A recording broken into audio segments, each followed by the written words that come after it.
Thank you. When I became a county engineer in 1980, ran in 1980, was elected in 1981. Fred, I don't want to pick on any county engineers. Where are you? Fred and Dean. But I will tell you back then, if you remember the 70s, we had the oil embargo and prices went up, and there wasn't much money. There hadn't been a gas tax increase for a long time, and we didn't have the permissive tax, and so it was kind of tough for county engineers around the state. And my predecessor in office, I was the deputy for 2.5 years, and my predecessor had an interesting personality for someone who was an elected official, and that was he didn't like to be around people. So I became the deputy on August the 1st, 1977. On August the 2nd, 1977, I was the spokesman. And I went around and talked to people and listened to people at the beef and pork banquet and the 4-H meeting and the Jersey cow meetings and things like that, and explained to them that we didn't have money to pave roads. And and every year we just tried to patch the roads. At that point, I was told we didn't have any money, and I assumed that was true. But I really had no access to the budget. Well, as time went on, our budget was about $3.5 million. And what I found out was that we were carrying over each year about $500,000. Now, I'm not exact. I mean, that's sort of a protection, a rainy day fund, a protection against a tsunami or a herd of elephants. I'm not sure what it was about. So that was sort of my indoctrination, and I began to think about, well, is this a good policy? I went down and talked to our county auditor when I first got there, and George had been around a long time and was sort of the dean of the public officials and a very crusty character, but he knew his stuff. And I said, George, if I overspend the money that I have, will I go to jail? And he said something very colorful that went along the lines of, no, you won't, but you'll wish you had. Anyway, I looked at it and said, I think our job is to provide as much service as we can, to provide as much resources or as much results as we can for the resources we have. I was county engineer for 10 years, and one year, we finished at the end of the year with a balance of $15,000. And I consider that to be my finest year as a county engineer, because we gave the folks full benefit of our budget.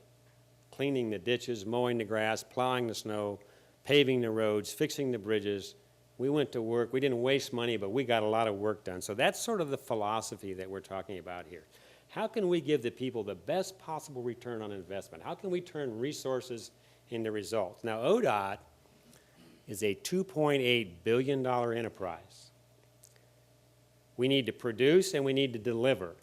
And we need to produce and deliver $2.8 billion worth of results for the people of Ohio. And that's the difference in philosophy. Throughout the years, if you go back and think about our processes, we always had consumption growing. And we always had another federal bill coming, and it was always going to be larger. We were slow and lethargic in terms of delivering projects. You had the NEPA process and the right-of-way and all the excuses that you had for not delivering a project. So essentially, for decades, we had money waiting on projects.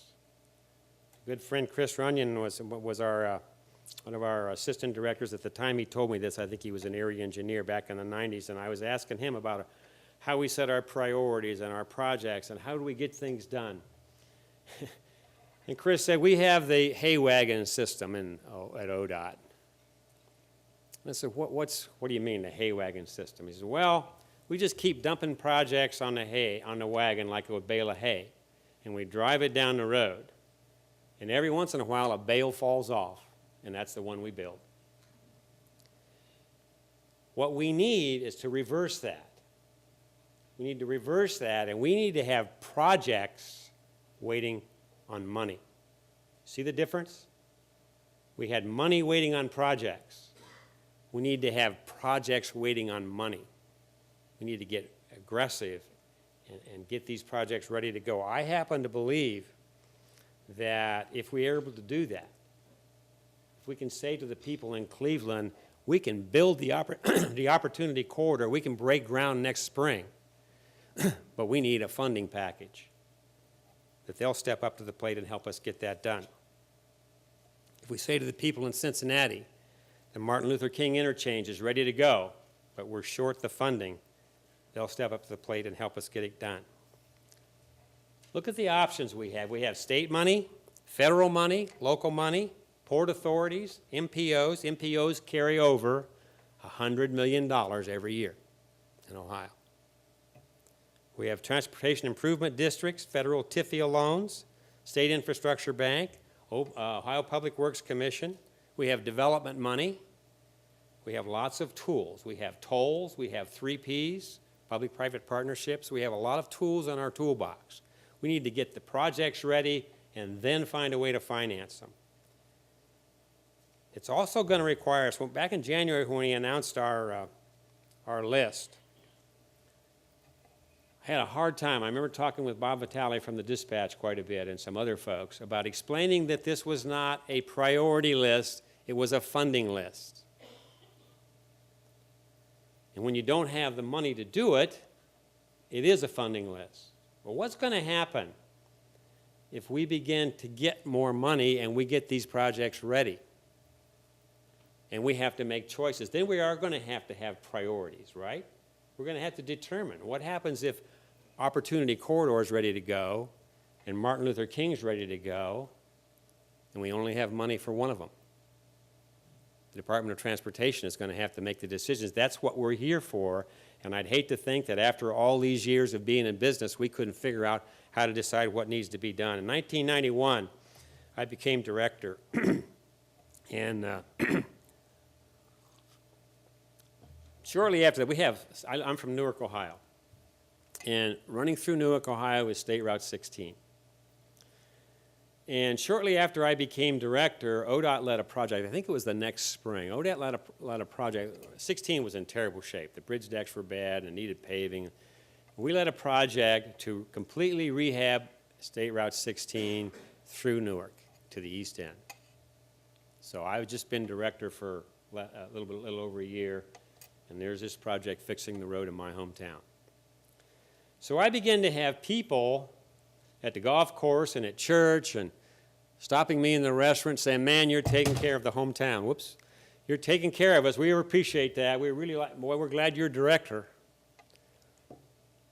And I'd say, hey, I didn't have anything to do with that. And some folks would say, oh, yeah, we know you really took care, but that's all right, that's nice. And I want you to know that I was offended by that. I was offended that people thought that I was such a shallow person and so lacking in statesmanship that I would go to Columbus and use whatever influence I had to put the priorities of my hometown ahead of the priorities of the other towns around the state. But yet that's how people thought things were done.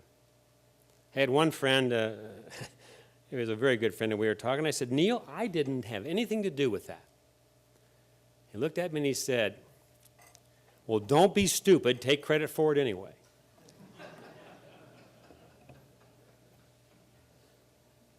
We need to come up with a process. And another thing, I mean, I don't know if we have any communities here, but when I was here in 1991 and again this year, we have regions of the state, cities, communities coming to us with lobbyists to lobby for their project. Why should we have a system in place in Ohio that requires a city or a county or a region to hire a lobbyist to approach the Ohio Department of Transportation to get a project that needs to be done? We shouldn't have that dynamic. You should be able to come in, the doors are open, we're accessible, come in with your facts and your figures, what's the safety situation, what's the congestion, what's the traffic, and you're a part of the process. You don't need a lobbyist to engage the Department of Transportation. We're going to have a logical, cogent, fact-based process, a process that is open and understandable.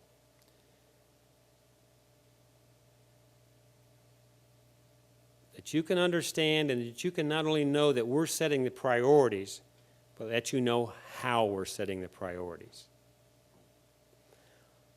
So that if the central interchange in Akron goes ahead of the 475-75 interchange in Toledo, we can explain why. And there's a lot of moving parts. There's the cost of deferred maintenance, there's the cost of if we don't do it now, what are we going to have to do in the meantime? So it's not an easy thing. It's very fluid, and there's a lot of moving parts. But this department is full of very talented people, and we can figure out a way to do this. Production is the key. Projects waiting for money. Remember that. We need to get the projects ready, have them waiting for money, learn how to set priorities, and challenge the communities and the regions around the state. For us, for the Department of Transportation, it's not a list of local projects. It's a statewide transportation system. And if you're an advocate for your local project, that's great, and you should be.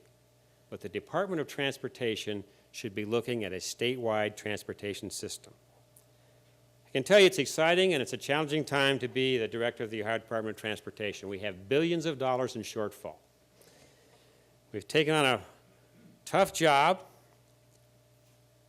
We're facing the facts, and we're telling the truth. And more importantly, we're actually doing something to fix the problem. We're identifying solutions and options. And again, as I said, this is unprecedented in terms of the openness and the transparency that we're providing. We're still finalizing the numbers and working out the details. They'll be ready for next week's TRAC meeting. However, because of the aggressive action already taken and the resulting savings, the news is better than forecast last January, but still not as good as it could be. Think of it this way. We have savings that we're putting towards Major New that we've already accomplished. It's already in pocket. Then we have the savings that we're projecting that we're confident we're going to have, and we're planning for that. Beyond that,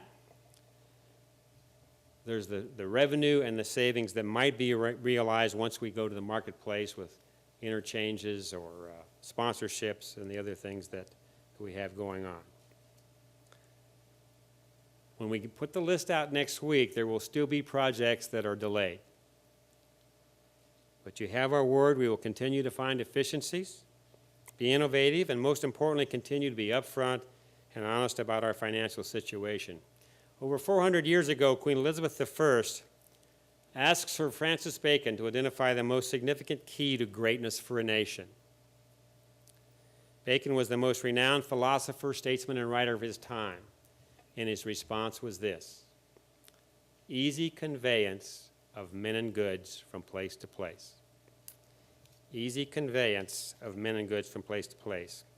As I said earlier, our transportation system and therefore our department impacts everybody's life every day. We impact their safety, their economy, and their quality of life. I've outlined the circumstances we find ourselves in and what we're going to do about it. We're going to continue to change those circumstances and create a new transportation future for Ohio. We welcome your suggestions and ideas. Together, we will find a way or make a way. Thank you for taking time to be with us today.